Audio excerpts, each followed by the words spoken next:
Hello, everybody. Everybody can hear me well? Yes. Request number one is if you do have a cell phone, unless you're a doctor, please turn it off or put it on vibrate. Everybody that's important to you is more likely here. Welcome to the Lodzer. It's been a while. It's been since last year. I haven't seen most of your faces. I'm looking at Rosh Hashanah as the new year. So welcome. The subject matter today I won't talk too much about, although it's close to my heart because I'm a geography buff. And when I heard the word Suriname, and my kids said, "What is that?" It's not an eating. It's not a dish. It's actually a place. And we'll hear much more about it. Those of you who have been here before know the history of the Lodzer. I'll repeat it for those who haven't. Built by survivors of the Lodz ghetto, less than 15 out of 210,000 inhabitants of the city of Lodz, the second largest, I believe, in Europe, survived, and lots came to North America, and some of them opened up this synagogue, originally a benevolent society, place for dancing and bingo and all that stuff, until they found out that they have to pay tax, and then, like many societies, they became a synagogue. Why? We don't want to pay tax. So I'm starting my own synagogue. I don't like to pay tax either. I had a good idea about that. Many events take place here. Those of you who have access to the internet, please do so. Lodzercenter.ca. Lodzer.ca. Lodzer.ca. Thank you. He runs the website. Lodzer.ca. We have tons of informative things. For example, this Thursday, under the Holocaust Education Week, I believe at 1:30, we have an event going on. 2:30. 2:30? Okay, sounds good. And you have an event coming up here on the 17th, I think, or 19th? No, not on the 19th. The 10th. Another one coming The up 10th. on the 10th. The 10th, The 10th? right. Yeah. And that's about I will the... mention it. It's a That is film. what? You'll mention it. It's okay. Don't I'll worry about it. mention it. Okay, yeah, well, it's fine. Anyways, as you see, there's lots of dates, and pick any date. There's something going on here. This is the place to be. You know, if nothing else, come at 9 o'clock for us. We are the latest service in Toronto when it comes to people who need to attend the synagogue, and you get a breakfast. Compliments of Mr. Arthur Zinsu sitting in the back here. He's not a chef, but he knows where to buy the good stuff. Anyways, please enjoy. If you have any questions, there'll be a Q&A session afterwards. If you have any questions about the synagogue or any of the events, I'll be here till the end and then some, so you can come and approach me and ask me any questions. Mr. Herman, are you taking over? Shall briefly, yes. This is becoming a routine, you and I. It's like the two Ronnies. You remember those? Oh my God. We're just funnier. I hope I can live up to that one. So for those of you who don't know me, I'm Alan Herman. I'm one of the Toronto co-chairs for the Canadian Institute for Jewish Research. We are one of the sort of co-hosts for tonight's event. And just a quick word about us before handing over the floor to Doris Epstein, who will introduce Kulanu as well as introduce Jacob Steinberg. So the Canadian Institute for Jewish Research. We've been around for over 30 years. We started as a group of professors based out of the Montreal campuses who saw rampant anti-Israelism, anti-Semitism just taking over the campuses at that time, and they did not feel there was a strong enough support from within the community to counter this, so they went it alone. They started organizing their own conferences, their own teaching sessions, their own trainings. They had speaker series. They started to create publications, such as the ones that you saw coming in. These were facts as well as Dateline, which are publications for academics as well as students. Anything and everything to get out the word, to counter the misinformation that was out there. 30 years later, they're still going strong and are glad to work with other organizations, as indeed we are here in Toronto. Here in Toronto, the programming that we bring, much of it falls towards sort of two groupings of categories. We have Israel advocacy and geopolitics related to Israel, and then on the other hand, we have sort of stories that reinforce just how proud we are of the Jewish story, such as tonight's talk, such as about the Jews of Suriname, such as the Jews of Jamaica, the Jews of India, the Jews of Bulgaria. Really, it's a fascinating, inspiring set of talks, whether it's the one or the other, and I invite you all to make sure that before you leave tonight, that you sign on to the list, so that you never miss out on a CIJR, Kulanu, or Canadian Anti-Semitism Education Foundation event ever again. So, with that all being said, I have one question for Jacob. Jacob, do you need a moderator for your question and answers? I should have asked you this more discreetly, but I'm not a discreet guy. Yeah. Okay, I'll be the big meanie who sort of keeps everyone from being rowdy. Okay, with that being said, I'm now introducing Doris Epstein, who will take it from here. Thank you.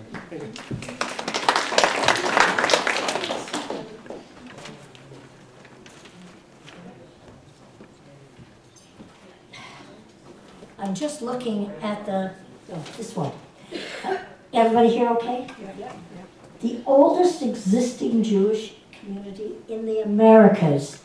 And growing up, I don't know about you, and I went to Hebrew school in Hamilton, but it must be the same in Toronto. We knew about Lithuania, we knew about Russia, we knew about the Jews of Poland. Did you ever hear about Suriname? It's going to be fascinating. I'm jumping the gun because I want to tell you about Kulanu, but I must say I'm on the board of Kulanu as well as co-chair of CIJR, Canadian Institute of Jewish Research. And Jacob, who is also on the board, drops every now and then an anecdote or an experience he's having, and it's just mind-blowing. It's totally, I don't know about you, but it's totally, and I'm embarrassed to say it, all new to me, just like I didn't know about the Jews of Barbados till I met Rachel. It's a shanda that we don't know more about our people, and especially what happened during the Holocaust, to many more besides Eastern Europe. So let me tell you about Kulanu.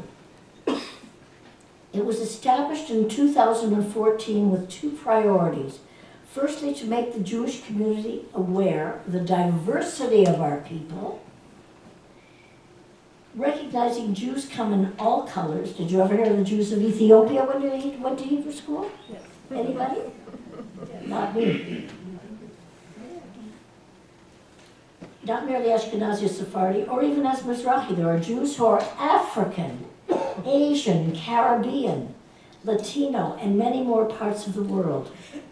Recently, stories of Jews in Indonesia and the Philippines have come to light. And 2 years ago, there were 100 people that converted to Judaism in Madagascar.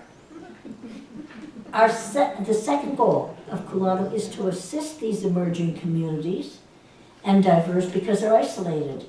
And from the rest of the Jewish world, we make the bridge, we link them so that we are Am Echad, one people, and help them with resources.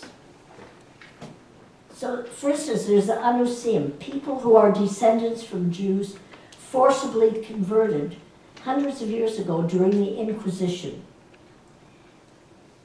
There are also people who lived as Christians on the outside, but for generations have lived as Jews or been aware of their past and trace themselves back to ancient Israel. Listen to this. Such as the Igbo of Nigeria, the Lemba of Zimbabwe, the Tutsi of Rwanda, and the Beta Avraham of Ethiopia.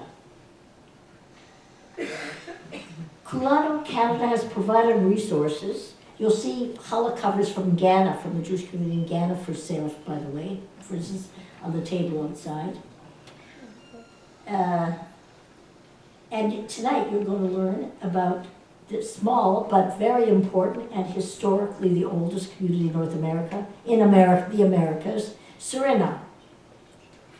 We are very fortunate to have Jacob Steinberg, one of the founders of Kulanu Canada and vice president, to present and tell us the story.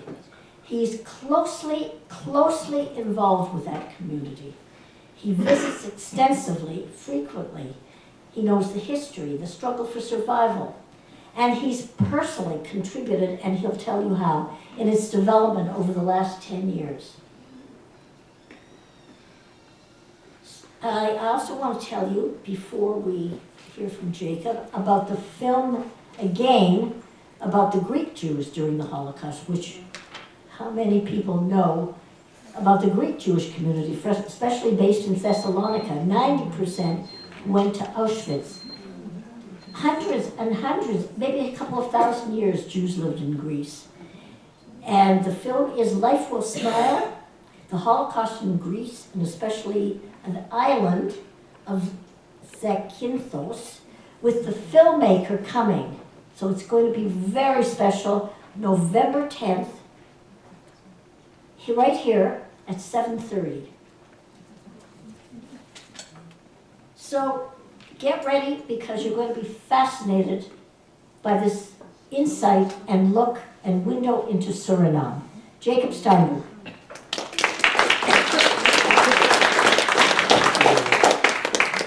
Thank you, Doris. Good evening, everybody, and thank you for coming tonight. My name is Jacob Steinberg, and as you heard, I'm the Vice President of Kulanu, Canada, a non-profit organization that supports small and isolated communities around the world. 12 years ago, I was working as a consultant for a Canadian gold mining company. A 2-week review of their operations in Suriname turned in 2.5 years of assignment. Most of my friends, when I told them that I'm going to work in Suriname, had no idea where the place is. And the most common that I got when I said I'm going to Suriname, their response was, Suri who? So let me start with some basic information about Suriname. Then we'll continue about the history of the Jews in Suriname. We'll talk about the Suriname in World War II and Suriname after World War II between 1945 and 1949. And we'll conclude with the main topic of our discussion, which is Suriname, the Holocaust, then and now.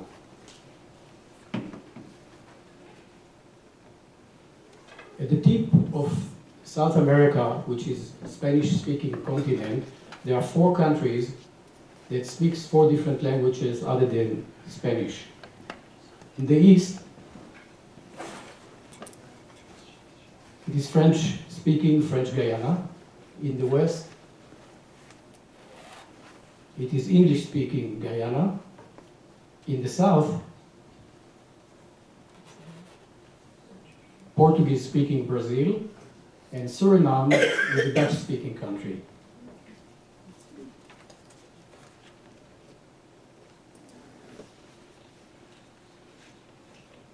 Suriname with population less than 600,000, the capital is Paramaribo, and it is the most ethnically diverse country in South America and the Caribbean. The main ethnic groups are Hindustanis. Those are people who came from northern India at the late 19th century when slavery was abolished in Suriname, and they came to work in the plantations. Creoles are a mix of European and African descents. Javanese are people from the island of Java in Indonesia. They also came when slavery was abolished to work in the plantations. Maroons are descendants of escaped African slaves. And then there is a group of Chinese, American Indians, and white people. The main religions in Suriname are Hindu, Protestant, Catholic, Muslim, and they're almost equally distributed. The Muslim population are mainly from the island of Java, the Javanese guys, and some of the people who came from India. Dutch is the official language of Suriname, and the spoken language is called Suriname Tongo. Suriname Tongo is a mixture of Dutch, Portuguese, English, African languages, Yiddish, and Hebrew. I'll give you only a couple of examples. In Yiddish, bad food is treif, problems are tsuris, and there are many more words like tzarli, sikar, pina in Hebrew and Yiddish, so it is part of the system. Paramaribo is also known as the Wooden City. It was placed on the UNESCO World Heritage List in 2002, and there are, as you can see, hundreds of magnificent wooden colonial buildings in the city. One of them is the St. Peter and Paul Cathedral. It was built in 1809 as the Jewish theater. Later on it was sold to the Catholic Church, and they built in 1895 the cathedral. This cathedral is the biggest wooden structure in the Western Hemisphere, and it's just absolutely magnificent. 90% of the country is covered by dense jungles and rivers. The country has very diverse wildlife with many, many rare species. You can see the jaguars, the birds, the okopiki frogs that are only in Suriname can be found in a very small region in the jungle near the border with Brazil. It's poisonous, by the way.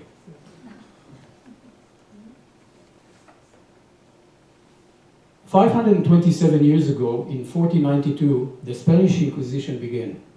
About 200,000 Spanish Jews were expelled to Italy, Greece, the Balkans, Turkey, and North Africa. 50 to 70,000 Jews who stayed in Spain had to convert, and they are known as Anusim in Hebrew, or conversos or Moranos.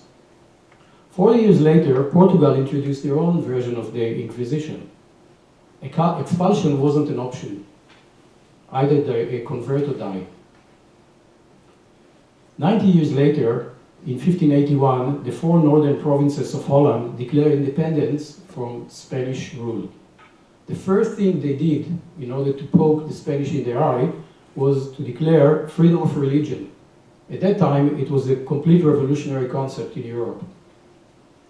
As a result, in the year 1600, thousands of Portuguese and Spanish Jews moved to Amsterdam and established this Dutch Jewish community. They enjoyed freedom of religion, but they were not allowed to own land. Europe at that time was agrarian society, and if you have no land, you're excluded from wealth. But new opportunities came in the New World.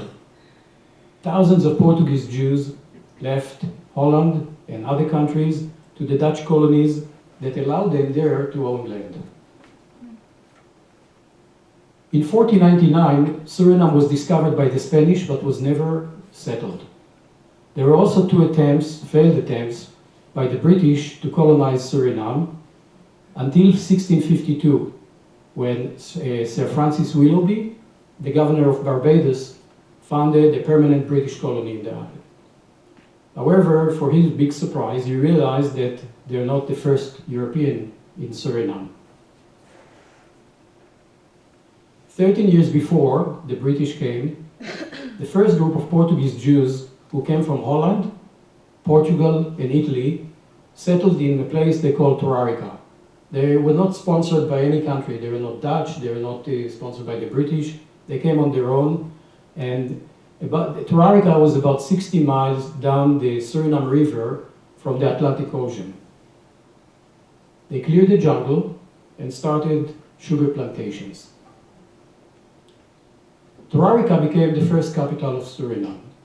Now, why do they call it Torarica? They were Orthodox Jews, and in Spanish and Portuguese, Torah Rica, our rich Torah, was the name they decided to call it. So that was the first and last capital city in the world that called after our splendid Torah.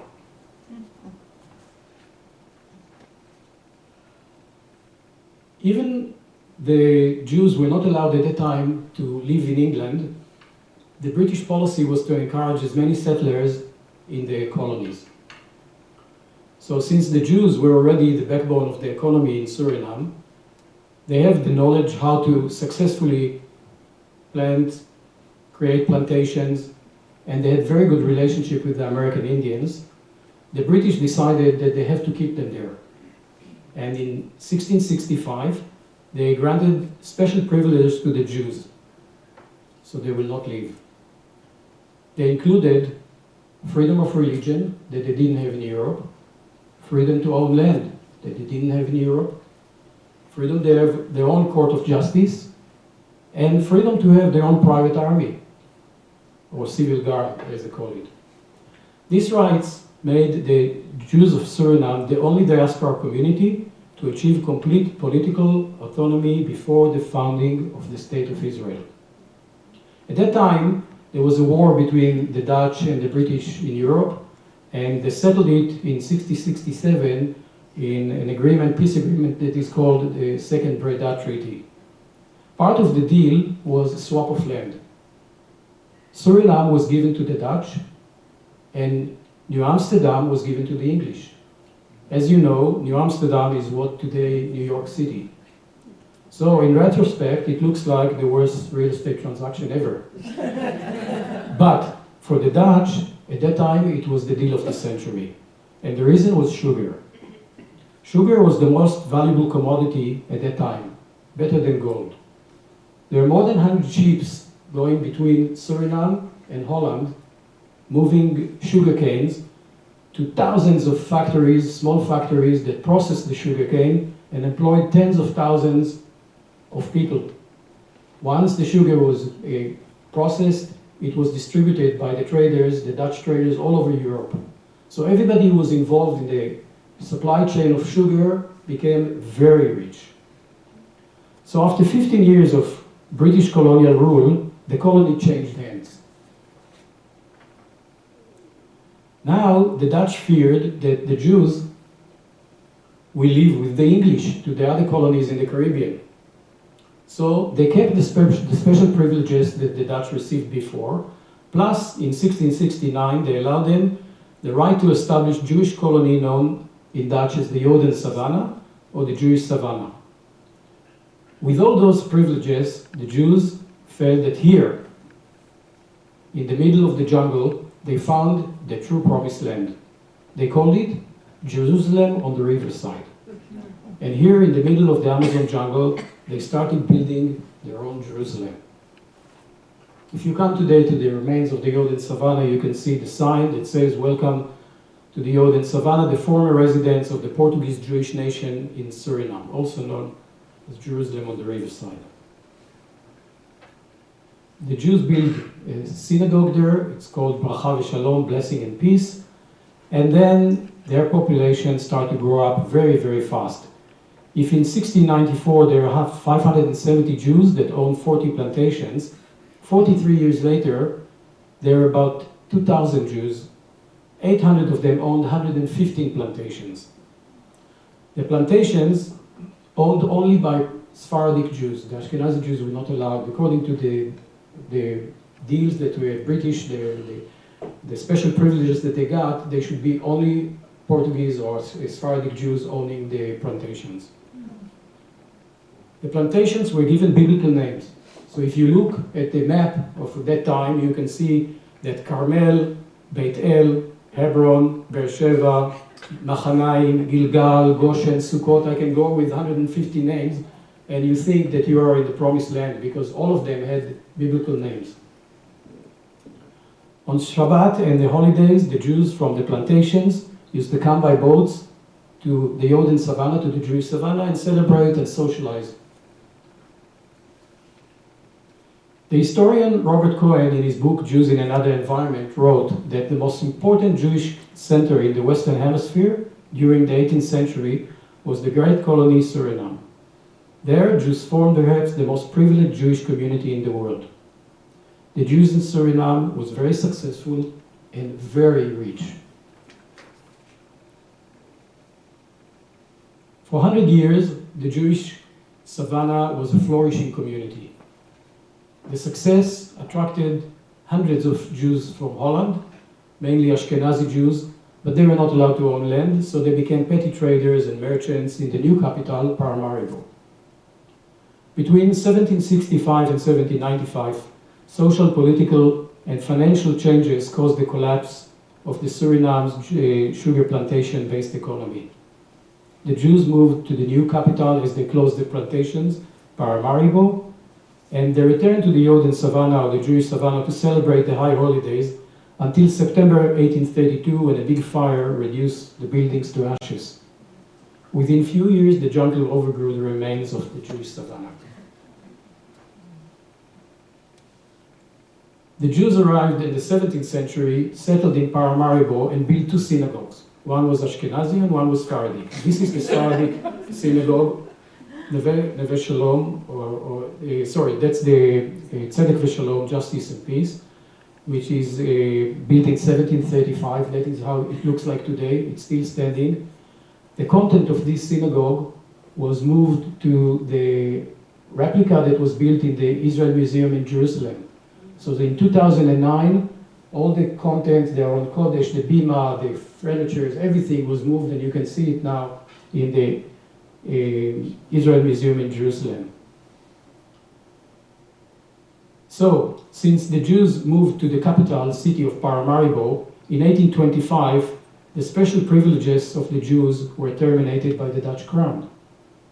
The Jews now became professionals like lawyers, judges, doctors, and teachers, and they became very influential in the Surinamese society.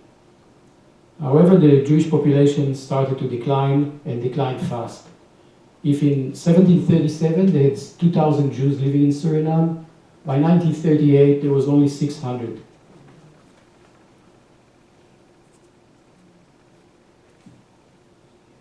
The one before. This one is the second synagogue. It's called Neve Shalom, Oasis of Peace. It was rebuilt in 1835, and it serves today the two communities that merged in 1999 because there were not enough to keep minyans in the Ashkenazi and Sephardi. The synagogue is one of the 4 remaining Portuguese synagogues that have sandy floor.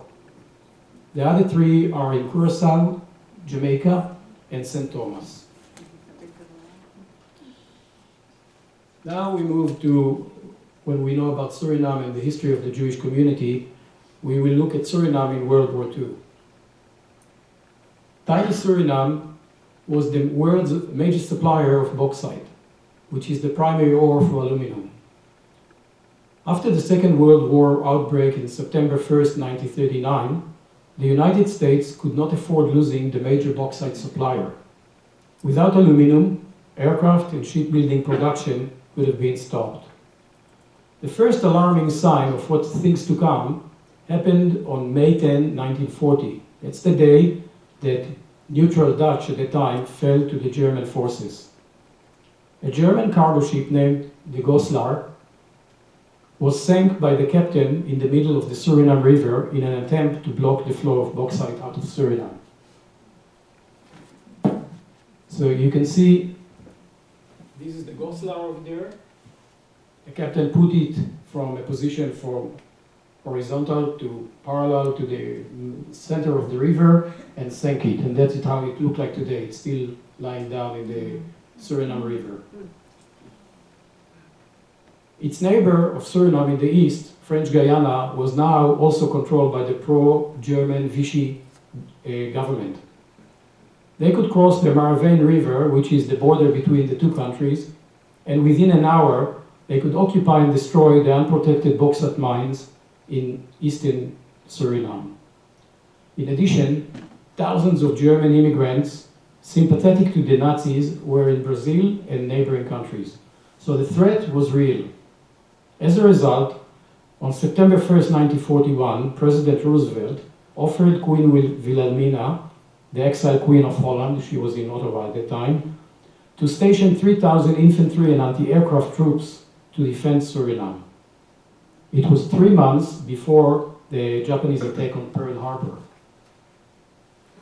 But the lack of infrastructure in Suriname required the Americans to invest heavily in building, among others, a military air base, roads, and military barracks. So tiny Suriname, with less than 200,000 people, enjoyed an economic boom that lasted the whole period of the war. The famous Surinamese historian and writer Cynthia McLeod told me a few years ago that if you ask any Surinamese, what do you think about World War II? The answer would be, those were our best days ever.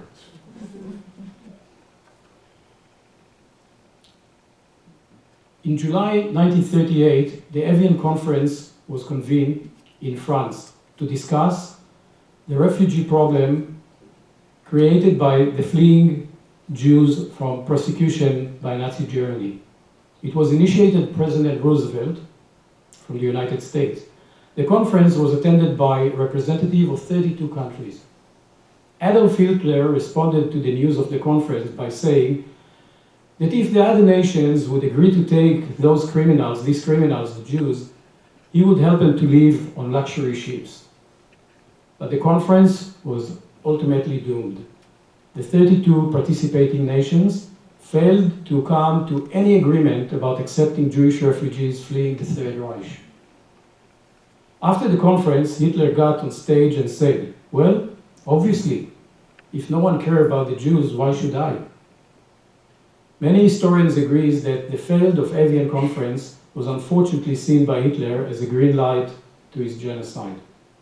Only one country agreed to accept 100,000 refugees.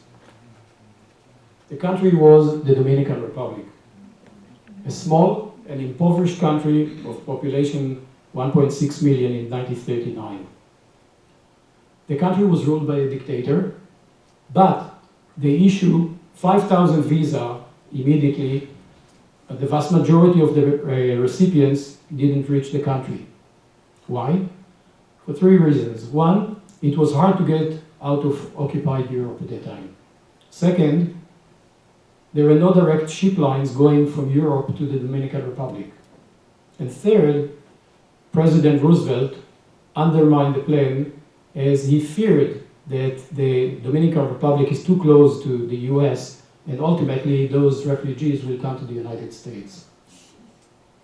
However, 700 German Jews who managed to arrive, they settled in Sosua, which is in the northern coast of the island. They received 82 acres of land each, 10 cows, a mule, a horse, and $10,000 US loan. In today's money, it's $170,000 at 1% interest. So this dictator was very good to the Jews. It was very hard life to become a farmer if you're a pharmacist or a lawyer in Hamburg, to be a farmer in an underdeveloped country, but they're very happy that they had the opportunity. About 300 refugees, settled in the capital, Santo Domingo. And that brings me to the story of the St. Louis. If you remember, the St. Louis set sail from Hamburg, Germany, to Cuba on May 1939, carrying 937 passengers, most of them Jewish refugees. After Cuba refused to accept the refugees, the St. Louis sailed to, but refused entry to the US and Canada. The ship returned to Europe on June 1939. My what-if question is, imagine that the captain would sail the boat instead of the US and Canada to Dominican Republic. All of them would be saved, and it will be open a new route for people to come to the Dominican Republic. There are 3 other colonies in the Caribbean that offered refuge to Jews. Jamaica, in December 1941, the British government, the Polish government in exile, and the American Jewish Joint Distribution agreed to send Polish refugees from Lisbon, Portugal. Lisbon became the refugees capital of Europe. Send them to Jamaica. They were kept in a place called Camp Gibraltar. The Jamaican legislator was promised that those people will not seek employment, will not leave the camp, and will not ask for citizenship. At its heights, the number of refugees who came to Jamaica and lived in Cape Gibraltar was 1,400 people. The next colony was Trinidad. In 1938, 200 Jewish refugees arrived to Trinidad, and another 200 were on the way in ships. They all left Hamburg in Germany to the capital of Trinidad, Port of Spain. They took advantage of a loophole in the 1936 Immigration Act that only required to put a deposit of 50 pounds sterling upon arrival that will be funded within a year, but there was no visa requirement to Trinidad. So another 2,000 German refugees were ready to leave from Hamburg to Trinidad in January 1939. But the British governor, John Huggins, changed the immigration regulation after January 15, 1939, and the gates were closed. In all, 585 refugees were admitted to Trinidad. They were well accepted by the local. They started on small businesses. They started a synagogue, and they have very good Jewish life there. They are very well known as the Calypso Jews. Suriname, from the beginning, hundreds of Jewish refugees settled in Suriname during the 1930s and the early 1940s. In 1938, for example, the entire Sephardi Jewish community of Hamburg, Germany, 150 people, were resettled in Suriname. In mid-1942, about 200 Dutch and Belgian Jews who escaped in May 1940 when the Germans took over of Holland to the unoccupied section in France, but now in 1942 they were facing deportation. They arrived to Suriname by the end of 1942. And many other individuals from Holland and Germany that managed to arrive to Suriname, all of them were granted asylum. Not only that, the Surinamese government provided the refugees with newly built small homes in the center of downtown Paramaribo. They didn't put them in the Camp Gibraltar's like, but in the center. The local population, even they were very poor, they provided anything they could, from pots to cutlery, just to help the Jews. There was a big general strike when the people in Suriname heard what's going on in Europe. The unions called the strike and the country was paralyzed for a couple of days. For the new refugees, there were no restrictions of where to live or what to do. They immediately got jobs. Remember, Suriname had at that time booming economy. So to sum it up, during World War II, Suriname was a safe haven for Jewish refugees. The country was protected by thousands of American soldiers, and the economy was booming.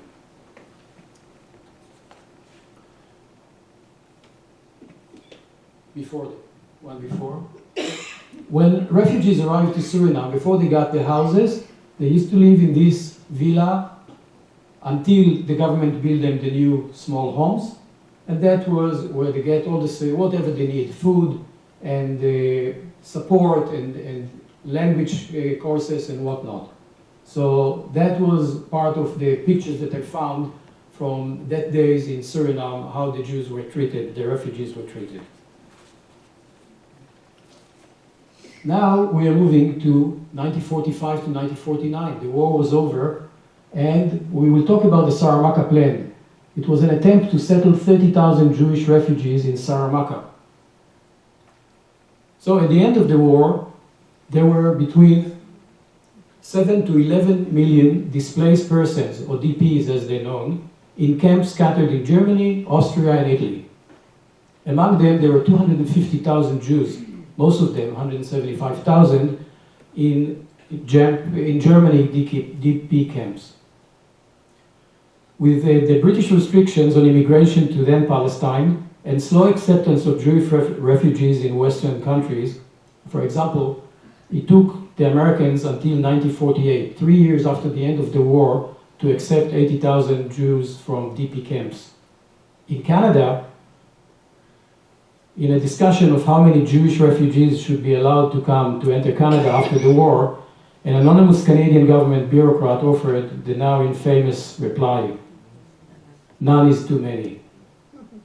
So while Jewish refugees were sitting for 3 years after the war in camps, the Freeland League, which was a non-Zionist organization in New York, came with a plan known as the Saramacca Plan to settle 30,000 Jewish refugees in the district of Saramacca.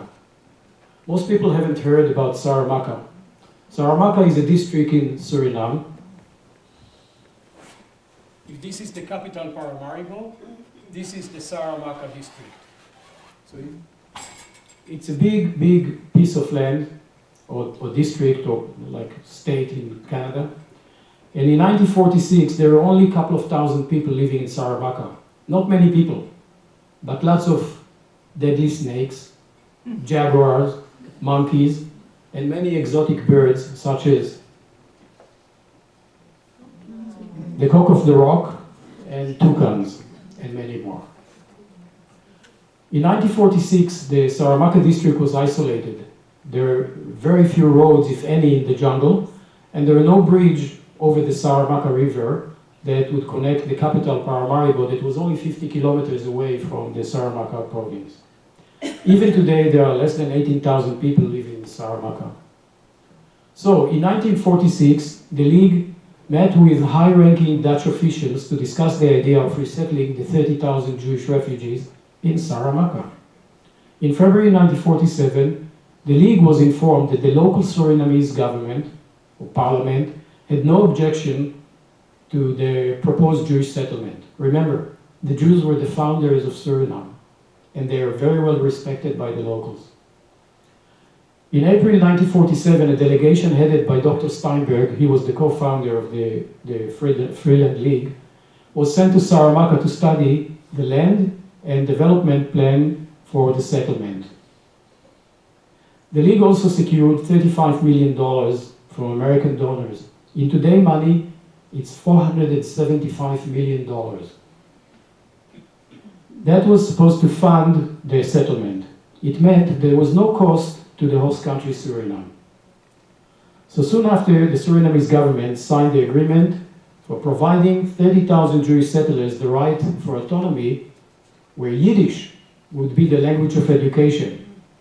But that was the Freeland League vision, an Eastern European like Jewish life in the jungles of the Amazon.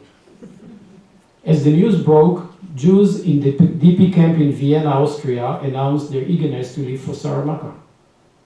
The League worked tirelessly to implement the plan, but on May 14, 1948, the State of Israel was established. After severe pressure from the Dutch government, the Surinamese parliament caved in for the pressure and informed the Freeland League that the negotiation was suspended and the Jews, they have their own land now, their own country, Israel, and they can go there. When I talked to the president of the Jewish community, Shul Donk, a few years ago, he said to me, Jacob, imagine that only 10% of the 30,000 stayed in Suriname. We would have had now a thriving Jewish community in Suriname. But it didn't happen. Now we'll talk about Suriname and the Holocaust, then and now. In 2014, the community planned to celebrate its 375th anniversary. They worked hard the whole year on the program, but it was cancelled because of lack of funds. It was a big disappointment for them, so I decided to go down to Suriname and to meet with the community leadership. When we met, I asked them if there is any other project that we can do.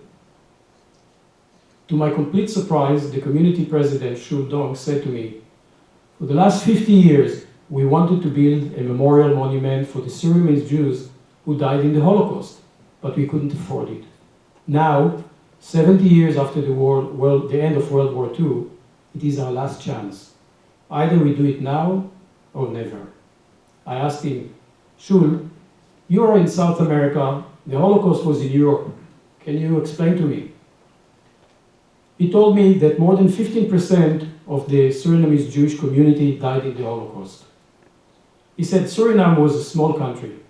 In 1938, there were about 200,000 people living in Suriname. There was no university in Suriname. So, if you wanted to have university education, you had to go to Holland. If you were a doctor and you wanted to specialize in any field, you had to go to Holland. If you were a business person, you had to go to Holland. So those people were in the wrong place at the wrong time, he said. Over the years, the community identified 85 names of members who died in the Holocaust. But there are more that we don't know about them, Shul said, as they died with the extended family and no one left to tell.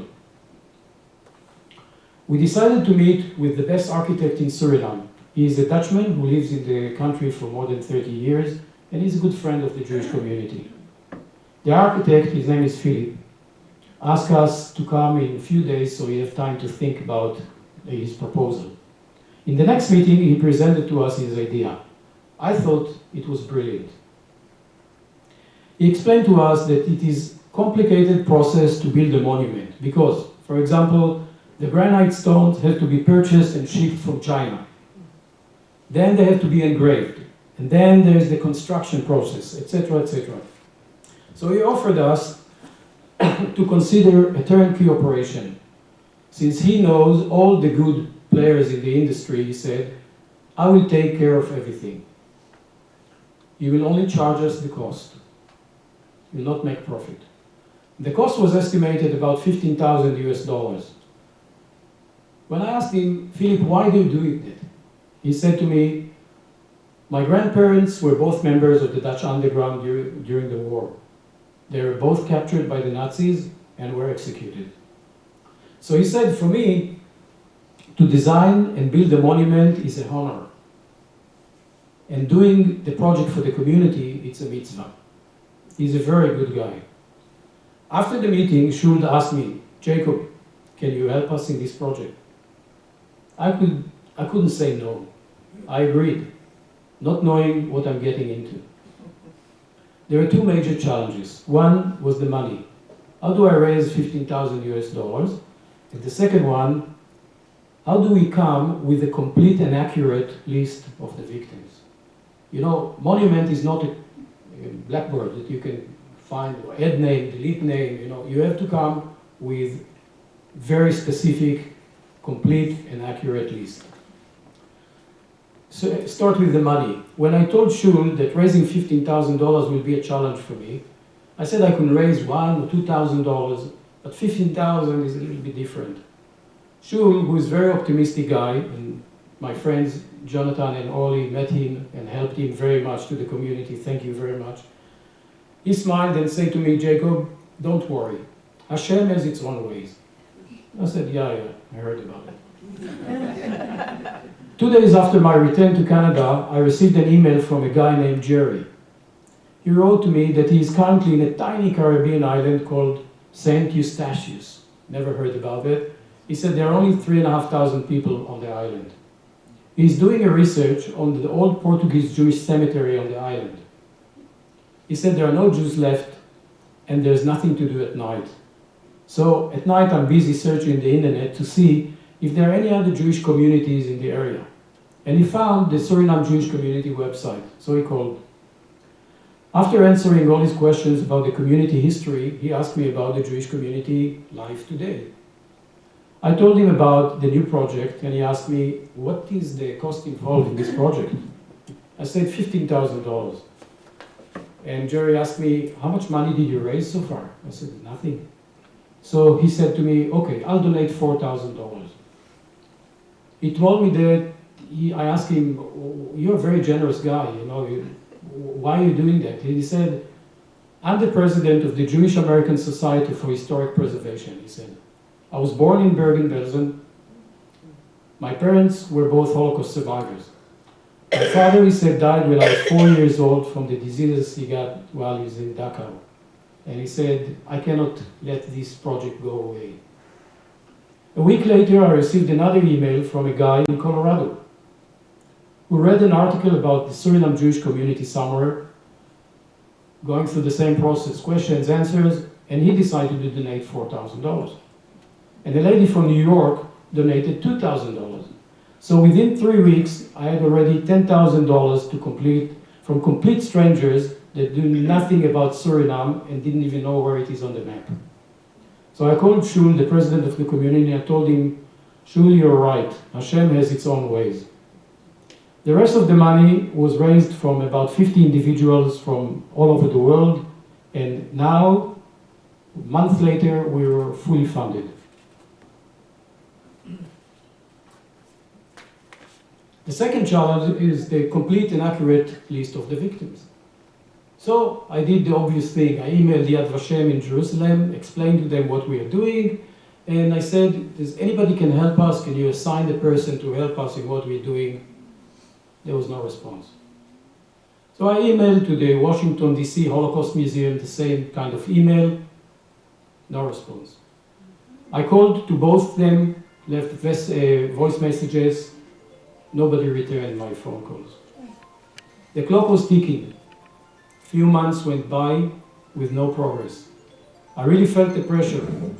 I thought to myself, we are in dead-end street. I had to go to Africa for work, West Africa that is. When I was in the Ivory Coast, one of my friends asked me if I can join her for a presentation in her daughter's high school. She's studying in the international school, or the American school as they call it. And the topic of the presentation was the genocide in Africa, after Rwanda and all these beautiful places. The parents were invited, but she said, I think I'll be the only one who's coming, so would you like to join me? And I said, yeah, why not? The presentation, to my surprise, was given by a young historian from Yad Vashem. So after his presentation, we talked a little bit, And I told him about our project. And I told him there's no response from Yad Vashem and we're stuck. I asked him, can you help us? He promised me that upon his return, he will send me a contact person from Yad Vashem. And indeed, after 2 weeks, I received a letter from him or email from him with the email address of Dr. Alex Avram. Dr. Avram is the director of the Wall of Names in Yad Vashem. The Wall of Names is the central database of all the Holocaust victims. Dr. Avram is the authority in the world for Holocaust victims. He was kind enough to offer to work directly with me and not to assign a junior analyst or researcher to work with me. So I sent him the list that we had, and we had about 20 names that did not appear on the Yad Vashem database. So he asked me to fill in the page of testimony for each victim, which I did. They sent us their list of the Suriname Jews that they ran through the database, and they had about 20 names that we didn't have on our list. So after a few weeks of discussions back and forth, we agreed that now we have the most complete and accurate list possible. The final list was passed to the architect so we can start the engraving. We started now working on planning the ceremony, and on March 2016, the unveiling of the memorial monument for the 104 Surinamese Jews who died in the Holocaust took place on the grounds of the Neve Shalom Synagogue in Paramaribo. The ceremony was attended by all the ambassadors of the major powers that fought in World War II, all the religious leaders in Suriname, dignitaries, war veterans, and Holocaust survivors. It was an unforgettable event. This is the picture of the monument. It is from a black granite, 2.5 meters high and 1.2 meters wide. Many of the 650 tombstones in the Jewish savannah, remember the Jewish savannah in the jungle, and Kasipora Creek cemeteries, which were dated back to 1666, have beautiful symbols engraved on them. The symbols could tell who the person was. For example, this was a Kohen. The other one was a Levi. They pour water on the hands of the Kohanim. One very common symbol was a tree being fallen by the angel of death or the hand of God. This symbol refers to life that ended before its time, or early death.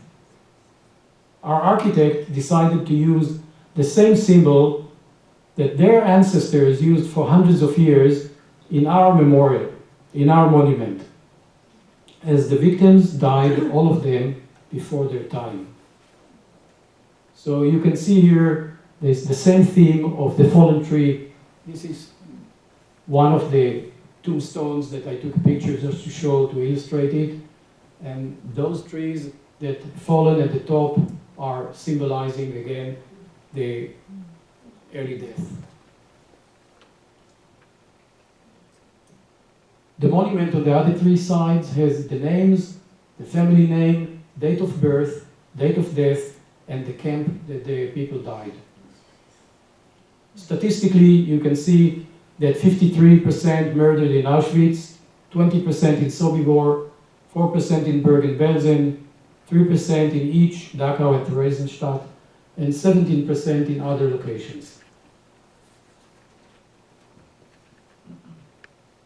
This is a couple of pictures from the ceremony. This one is the picture of the religious leaders, the Bishop of Paramaribo from the Catholic Church, the head of the Hindu community, the head of the Muslim community, and the head of the Protestant churches. They all stood up and read the list of the names they divided among themselves, and it was very touching. Each victim had a story and a face. I just wanted to go through a couple of faces to tell you a little bit about the story. Who are these people? Abraham Fernandes, or Bram as he was known, moved to Holland and worked as an operator in the shale oil and gas plant. He joined the Guzan resistance group in 1940 They collected and passed to London information about the German defense positions, the cut communication lines, and the drew list of Nazi collaborators in Holland, the NSBs. Bram was involved in the sabotage of the major oil refinery near Rotterdam that supplied the German war machine. He was arrested on February 24, 1941, and held at the Gestapo headquarters in Scheveningen, which is near The Hague, in a place that was nicknamed the Orange Hotel, or Oranje Hotel in Dutch. After 2 weeks, the Gestapo contacted his wife and told her that she can come and pick up her husband. She was very happy. She drove to the Gestapo headquarters and she was taken to his cell. When the door was open, she saw him lying dead on the floor. He was dead from torture. Bram died on March 4th, 1941. He was 34 years old, married, and 2 little daughters. Bram was buried in the Dutch honorary cemetery near Apeldoorn in Holland, and he was decorated by the Queen, as you see, with the resistant cross. But Bram didn't appear on Yad Vashem list of victims. So I had to fill his testimony page, and we moved on. And then 1 month before the ceremony, I received an email from a lady. She said, "My name is Evelyn." She wrote that she was just visiting Yad Vashem in Jerusalem and found that I filled the testimony page of her great uncle, Bram Fernandes. She asked me, "Can you explain how do you know him?" So I told her about the project that we are doing and the ceremony that will be next month. Evelyn wrote to me that she's a composer and she lives in Ottawa. And she said, a few years ago, I wrote a piece called Bereft in memory of her great uncle, Bram Fernandes. So I requested if she can send us the notes of this piece, and Bereft was played during the ceremony by the Paramaribo stringed ensemble. It was very touching.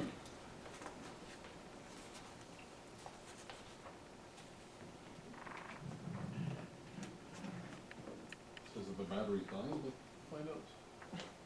The next one is Thelma Pollack. Thelma was 23 years old when she died in Sobibor. She died with her husband, Isaac Cohen, 1 month after they got married. The next one is Marcus Sampson. Marcus was 39 years old when he died in Auschwitz. He was a doctor and he died with his wife and 2 little kids. Julius de Silva was 60 years old when he died in Auschwitz. Julius, the co-founder of the ANP, which is the biggest, the largest news agency in the Netherlands, he was knighted by the Belgian king to the Order of Belgium. And Herman de la Parra, he was 33 years old when he dies in Mauthausen. He was a doctor in the Dutch army. He died with his wife and little kids. So 70 years after the end of World War II, 104 Surinamese Jews who were killed in the Holocaust are all now remembered. Previously, many were forgotten and some were erased from history altogether. Now, as you can see in the picture, every year in Yom HaShoah, the community gathers in front of the monument for a memorial ceremony. We read their names, we say the prayers, and we lay flowers in their memory. I'd like to thank you very much for giving me the opportunity to share this experience with you. I'd like to thank the sponsors and the Lodzer Center for hosting the event. Thank you very much. And I'm ready to answer questions if anybody has.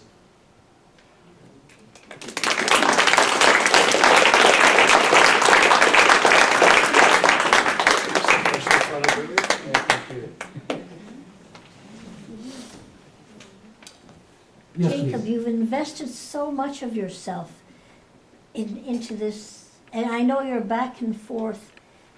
What drives you? What motivates you to be so intensely involved? What is it in your background that connects you with these people? My background, that I'm a simple person. That's my background. No, when I was in Suriname the first time, I saw how wonderful, open, warm, inviting they were. I had no idea there's a Jewish community there, you know. I was totally in complete awe, you know. But in the couple of weeks that I was there, they were so friendly and so welcoming. And there's hardly no one coming there. They are completely isolated from the world and from the Jewish world. So when I flew back home the first time, I thought it would be the last time, I felt, you know, they have no resources. They have to take care of 3 cemeteries in Paramaribo, 2 synagogues, and so many other historical locations, and they are limited with the money. It's a poor country. So I thought to myself, you know, what should I do? How can I help? I was never involved in any charities or social work or whatever. I was very focused on, you know, life, family, work, etc. And in the flight, I came to an idea that it was called to be close to the high holidays. And in high holidays, it's confession time.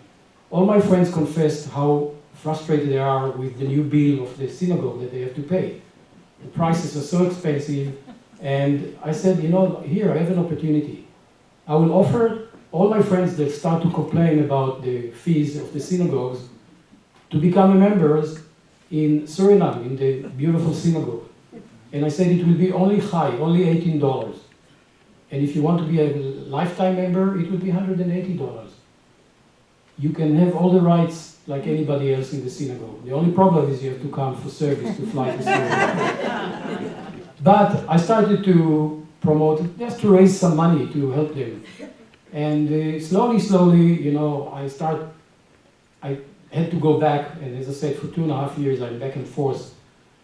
And I became part of the community. I felt like this is my home. Even I'm an Ashkenazi and lots of them are Portuguese. I felt I'm maybe some... But you're also Dutch speaking. I'm Dutch speaking, so it was easier for me to get into contact with the community, but they speak English, the leadership of the community. And ever since I started to see, you know, what can I do now? What can I do now? And I see the challenges, and I said, there are solutions. You know, for us, it's very easy. On Shabbat, we need a challah, we go to the store and buy challah. We need a mezuzah, we buy a mezuzah. We go, I don't know, whatever we need. The kosher wine, we go to the store, to the liquor store and buy kosher wine. They have nothing. They have to bake their own challahs for Shabbat. They have to make their own tachlichim for Chevra Kaddish. It's all volunteers because they cannot import it. Everything has to be self-sufficient. And only for the Pesach, Passover, they have to import from the United States wine and matzot, kosher wine and matzot. And it costs lots of money. So I decided, you know, I can start to do something by engaging. So I made their website. I said maybe some people from around the world will find us. And then I started to write newsletter twice a year to the members, the high members, to keep them involved and to know what's going on. And ever since, you know, it just became way of life. So I feel that I'm here, but my heart is there. So it's my second home, I would say, my spiritual home. I just came back from the high holidays. I was there in Yom Kippur and helped to run the service with 2 other guys. One came from Aruba. He's a Surinamese who moved to Aruba. And one is from New York. And a black guy, Yehuda. And he just graduated a couple of years ago from Columbia University and from a rabbinical school. He doesn't want to be a rabbi, he's a social activist. But he's amazing. You know, he read the Torah better than anyone that I ever seen. And we had the time of our life, you know, it was amazing. So that's why I'm involved in the community, because I feel I'm part of them. It's family. Yes, please. My question is, the population there, what do they do for a living? Actually, Jacob, could you repeat the question? So Yeah, the lady asked, what are the people doing for living in Suriname? Well, about 250,000 people live in the capital, Paramaribo, today. And that's the center. There's another city called Nikeri, near the Guyana border in the west, which is rice growing area. But most of the people, used to be the bauxite, used to be the mining of bauxite for aluminum. There was the the name of the game in the country. But they ran out of bauxite. And like 4 years ago, they closed the Alcoa or Sorelco smelter and all the factories, laid out thousands of people. There's no investment in the country. So there are only 2 gold mines, which one of them I used to work for. And now they have some oil and gas in the platforms offshore. And the Chinese are taking over. So the people are really struggling. The country is in economic crisis now. And the average salary is about $200 per month.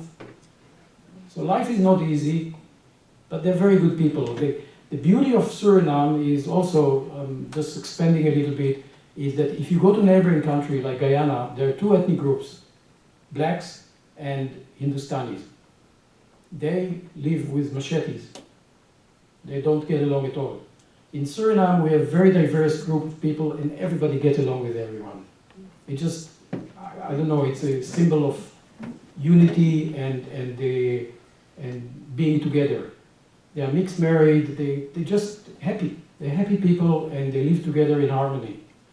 But life is not easy, and in the Jewish community, some of the people are doctors, some of the people are business people, some of them are teachers, and unfortunately lots of them are now retired and aging.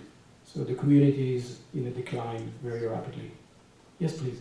I'm wondering what proportion of the people there are related and descendants of the Holocaust, of the victims of the Holocaust, first part. Second part, how are most of these people halachically Jewish, and or have they mixed in with the indigenous communities? Very good question. So there used to be very, very strong 2 Jewish communities, 2 synagogues not too far from each other, Sephardic and Ashkenazi. But after the independence of Suriname in 1975, lots of people thought that there is no hope and they left back to Holland, their Dutch nationality, so they could leave. Then was the civil war for 8 years that decimated the economy and the infrastructure of the country. So many people just fed up and just moved on. Those who stayed are true Surinamese. They consider them as Surinamese and they are really, for good or for bad, they will stay there. Since their numbers shrank to below critical mass, you have to marry with locals because there's no flow of new Jews coming to Suriname. It's a one-way. They're leaving, but they're not coming. So there is a saying in Suriname, it's over the years, many, many years, that if you shake your family tree in Suriname, few Jews will fall. Because there are so many people with Jewish names and are not Jews. You know, you can see a barber shop, Goldstein, and he's black. You can see Polak and he's Hindustani, etc., etc. The core of the community is halachic Jews because they have the books from the beginning of the community. It's amazing. You can go through the books and see their marriages. I can tell you, if you have any relations to Suriname, you can go back to the 17th century and find who you are and who your family was. But of course, there are intermarriages now. And it's what we do our best. Give you an example. A few years ago, 10 years ago, we wanted to do Taglit birthright for the youth of the community. Jonathan and Oli helped us immensely to arrange this trip. So they had to be checked, you know, they sent rabbis from Israel to check if they're halachically Jews, and they are. So there is no problem. They're all, we have the records and everything is good. Now, as we talk, because the number is declining and there are people who want to join the Jewish community because their ancestors were Jewish, we don't force them, we don't invite them, but they're coming for services. So as we talk, I talked today with Lily, the vice president of the community, and they are going now GIJR courses in Suriname. And next week, the rabbi from Amsterdam, from Holland, from The Hague, Rabbi Ten Brink, is coming for a week to make one intensive week. and a Beit Din will come in January to make the conversions for the 17 people who wants to convert to Judaism. So they are half Jews, most of them, some of them non-Jews, but they feel that they so related to the Jewish history and they're spiritual people, and they want to convert. So to answer your question, the community today is mixed. They are white, they are black, they are Hindustanis, and they are Javanese, and they are anything and everything. They are Surinamese. But they are halachically Jews. We don't accept people who are not, according to the halacha, to become members of the community. And they can come to sit in the service if they wish, but they are not participating or anything. Did that answer your question? Thank you. Yeah. Yes, sure. Jacob, you mentioned Lily. Yeah. Can you tell her story, her history? Yeah, when I came, a very good point. When I came first to Suriname, I had no idea, as I said, that there's Jewish community there. And I arrived on Sunday and I walked along the downtown. It was deserted, empty. And I just was fascinated with these beautiful colonial homes that I saw, the wooden homes. And all of a sudden I saw this beautiful, magnificent synagogue. It was in Hebrew, Shema Adonai Tfilati Elohei Yaakov Sema. I had no idea what it is. So I thought maybe there's a synagogue here. My office was not too far from there. So on Monday, in my lunch break, I walked 5 minutes and came. And I saw this lady standing on a ladder, because everything is from wood. The synagogue is from wood. And painting. So she saw me, she came down, we started talking, and I asked her, who are you? I was very direct. And she laughed, she took me to their office, and we talked a little bit, and she said, my family is directly related to the Abarbanel family. Don Isaac Abarbanel used to be the financier of Ferdinand and Isabel, and he was the biggest philosopher of the Sephardic world, and a rabbi, and Jewish Torah commentator, etc. So, in the evening, I knew about Don Isaac Abarbanel, but for curiosity, I was sitting in my hotel and Google Abarbanel, and every website that I looked said that the Abarbanel clan can directly tie themselves to King David. They are a direct line to King David. And I said to myself, here in the middle of the Amazon, I'm meeting descendants of King David and not in Jerusalem. But she's very, very dedicated lady. She's amazing. She's the heart and soul of the community. Just amazing, amazing lady. You cannot see this type of people with so much dedication and devotion and love to Judaism like her. Most of her family moved to Israel. Some of her sisters lived in Jerusalem. They're Orthodox Jews. Her children are two married non-Jewish because there's no one to marry. The daughter is in Australia now. And the young boy who went to the Taglit birthright, Benjamin, he made Aliyah and joined in the Israeli army. So he's back in Suriname now because he couldn't get a job. And his two brothers, but he speaks Hebrew now and he's blowing the shofar in the synagogue. So she's a very interesting lady, rich history and big heart. Yes, please. Suriname belongs to the UN, Yes, they are. so I would assume that's one of the few countries that doesn't vote against Israel. That's correct. And also, if you Dutchman, you need a visa to Suriname. If you're Canadian or American, you need a visa. American even have to pay twice than anybody else. But if you're an Israeli, you don't need a visa to Suriname. So there is a very good relations between. There's not many Israelis coming there or Surinamese coming to Israel, but I have a couple of friends who live in Israel. They are from Suriname, the Jewish community, and they're still in touch with the community. Any other questions? Yes, please. What kind of government do they have? Very corrupt. Is it democratically elected? They are democratically elected by. It used to be very good government and very bad government. The guy who runs the country now, he is a not so nice guy. He was supposed to be tried in Den Haag, in The Hague, in the International Court of Law for human rights violations. So he decided to run to be a president and promised everyone a house and whatever they want to hear, and he was elected by the poor. So it's very corrupted, and but the president before him was amazing, wonderful, wonderful person. So it's ups and downs. Are the Jews running? The Jews are not involved in politics. The Jews are friends with everyone. Business is business. Business is business, but also they don't want to be part of the politics. You know, they're too small.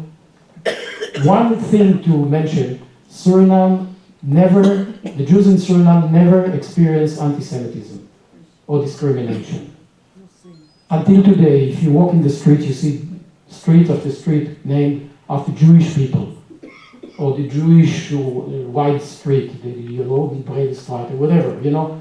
Very Jewish roots. Even next to us, there is now the big mosque of Suriname they built near the synagogue. And they are very, very good friends with us. They will protect us, and we will protect them.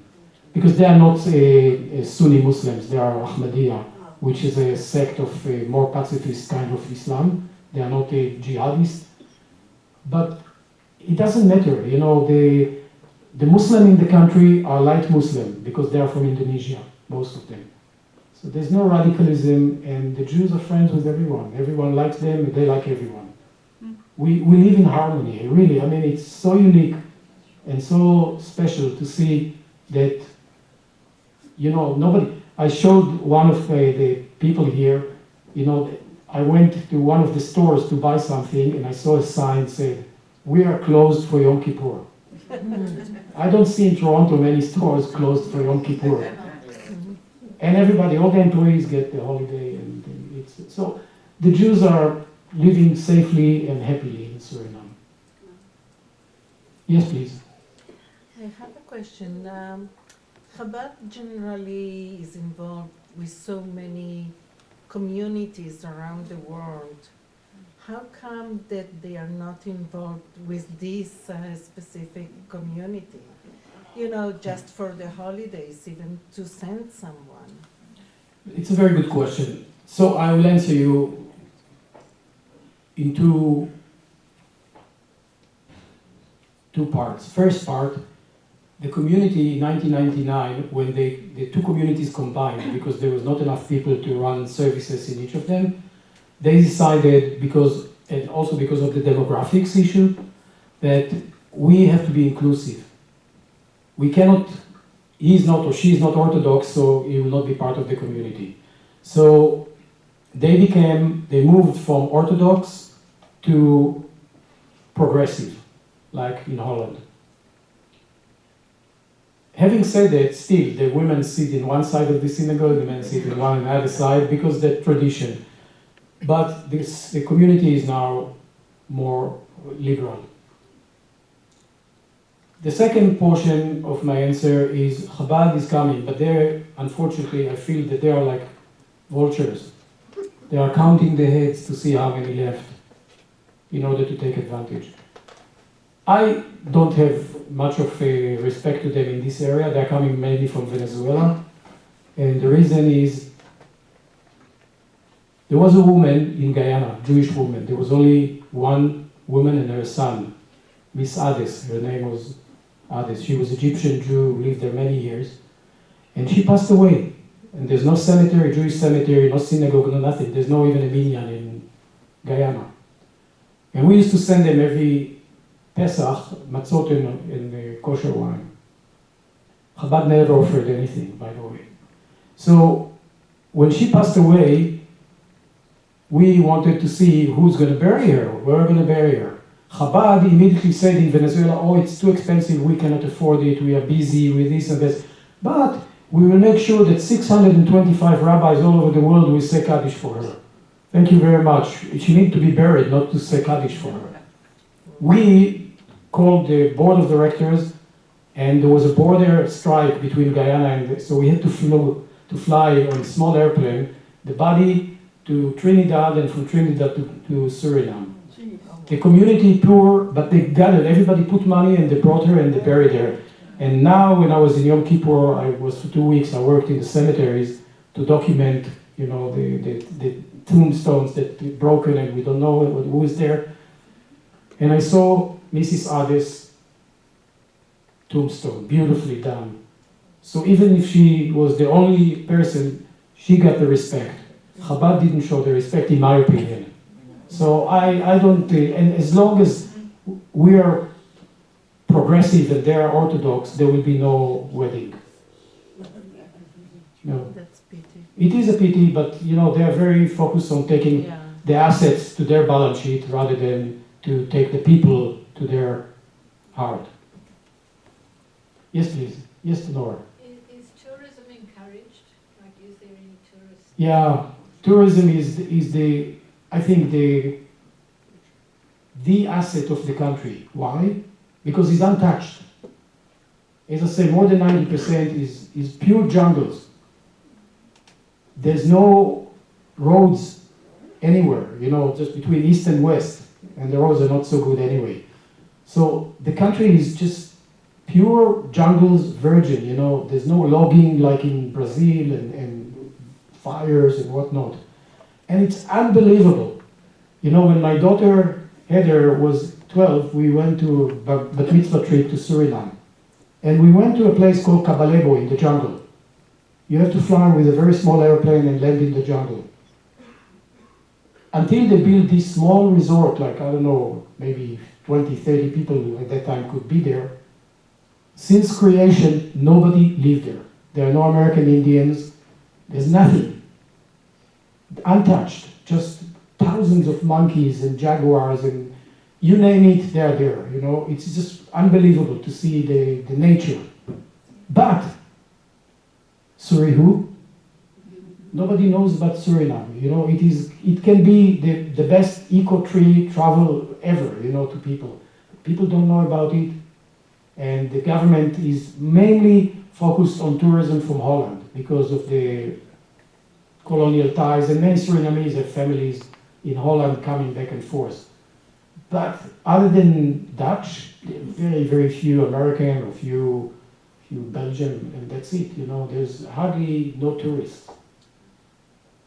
Everybody's welcome. It's not expensive to be there, and it's amazing.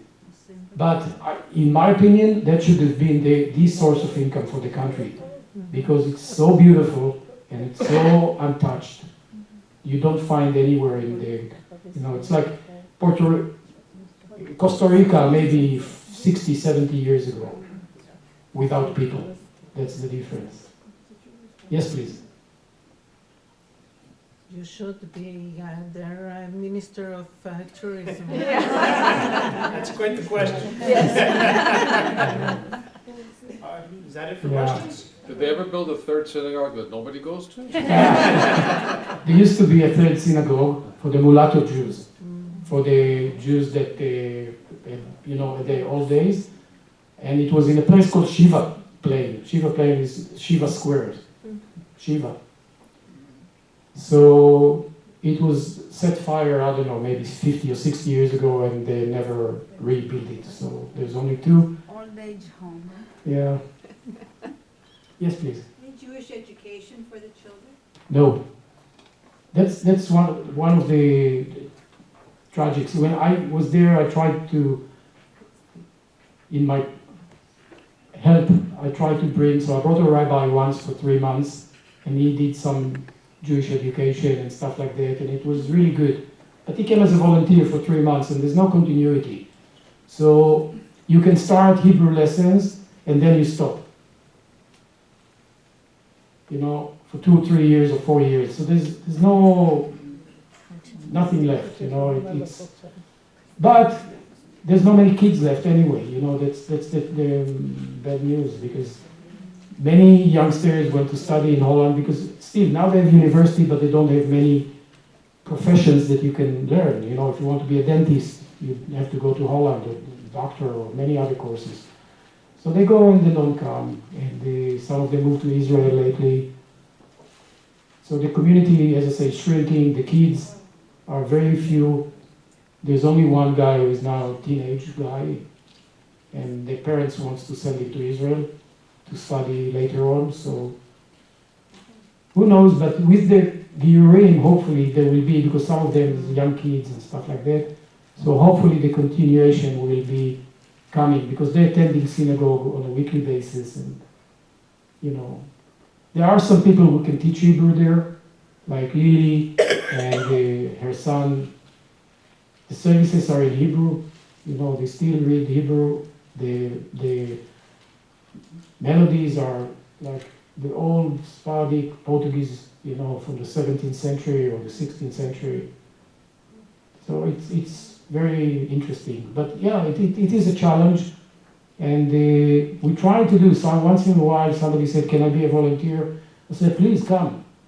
But again, there's no continuity. And unfortunately, even the internet service is not that strong. So, because you could have like long distance kind of teaching, but the internet is very slow, and it's not up to date. It's a small country. There's no infrastructure, unfortunately. Any other questions? Well, then let's have a big thank you for Jacob.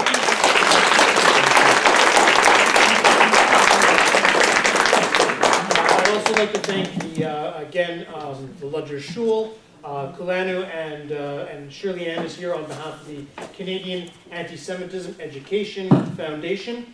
And Shirley, if you have a quick question you would like to say on behalf of the CIJR right now, now's the time. I'm totally putting you on the spot. Sorry. Yes. I don't know if you can hear me, but for me it was a pleasure listening to Jacob this evening, and Canadian Anti-Semitism Education Foundation was so pleased and thrilled that we were able to partner with the Lodzer and with the CIJR and those that were involved. And I think that what Jacob had to say shows us the importance of a community which supports one another, as opposed to what we are seeing throughout Canada and North America, Europe, where anti-Semitism is rising at such a tremendous rate, which is very scary. And we all have to come on board in fighting anti-Semitism and doing things that are effective. But right here in Suriname, we have a model where, in fact, we can get along without anti-Semitism. Thank you. Thank you. So there's some cookies and there's some tea and some coffee in the back, and there's some more Jacob if you'd like to keep asking him questions while they're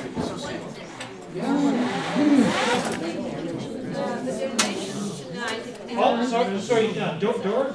Yeah, I didn't get everybody who wanted the explanation down.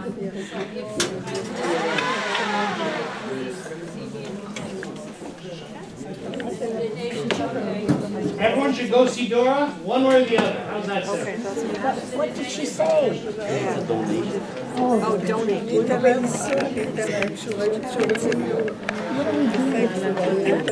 back in the shopping bags and in my car. Shalom. Maybe we'll just leave it in the car. Hi, Sean.